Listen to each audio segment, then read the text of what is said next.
Today I want to talk to you a little bit about dental implants and bridges as options for replacing missing teeth. When it comes to replacing missing teeth, there's a lot of things to consider, but cost is definitely one of them.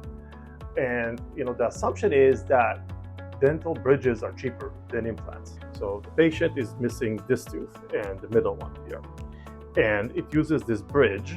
This is a dental bridge, okay, to replace the two teeth. Now it's using the two adjacent teeth, if you can tell, right? That's a missing tooth to hold that bridge. So these teeth had to be drilled significantly. Look at the difference in size here, to fit for that extra veneer of ceramic to fit over these teeth and make that false tooth, we call that a pontic, hold that missing tooth out, right?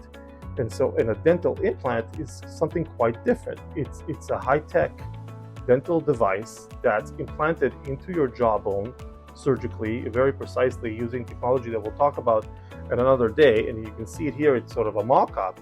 It shows how that little screw is actually in your jawbone, and the tooth fits on top of that with a little screw retained, and the adjacent teeth are not touched. Because that false tooth now is held by an implant, it's independent of teeth, and that is something to consider, because when you use the adjacent teeth to hold the bridge, you have to damage them. Unfortunately, you have to drill them. Sometimes they need root canal treatment, and so it becomes sort of a domino effect. You lost one tooth, now the dentist, before implants, would have to damage the two adjacent teeth to give you a false tooth. So you're starting a chain reaction that you don't want. But this is really the way we have to think about these things, and you have to think about the long term. Implants provide a better quality of life for the patients than bridge work. Sometimes the best value is just knowing that whatever you have in your mouth is going to last you for a lifetime.